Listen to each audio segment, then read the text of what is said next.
That's the Tacoma sawmill.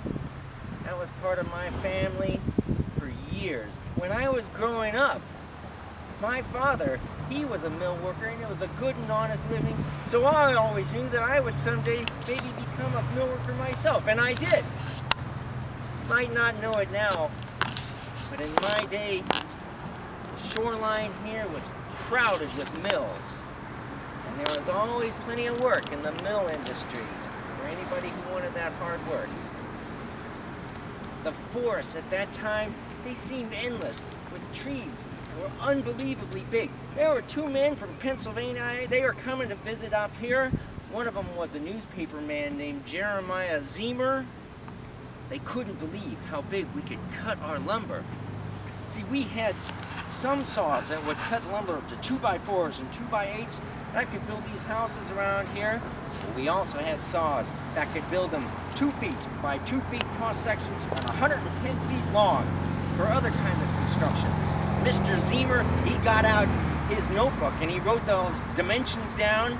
He said his newspaper wouldn't print it unless it was in writing before he went back.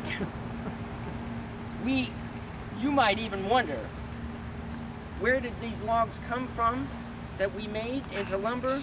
Well, some of them would come by rail, but some of them would come in enormous log rafts.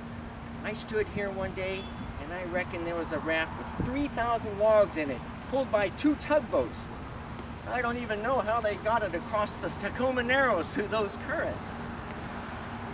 We had a very high standard, we mill workers. If a board had a knot in it, we threw it out. Eventually, the townspeople figured that practice out, and they would come by in their rowboats and collect the discarded wood, brought it home, and build their houses with it. You might also wonder what happened to all the lumber that we made. Well, first, a lot of it went to California, built fast-growing towns like San Francisco. Tacoma was growing fast at that time too.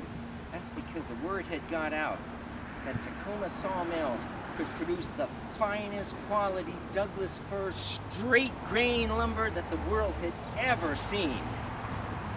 Sometimes the ships were on the docks so thick it looked like a forest of masts. And those ships would go out all over the world. They went to Shanghai and Hong Kong, Central and South America, and even Australia. That's when Tacoma got its name, the lumber capital of the world. That work was hard. It was hard work, and it was dangerous too. Accidents cost people their lives. It wasn't unusual to see a mill worker who'd lost a finger or two.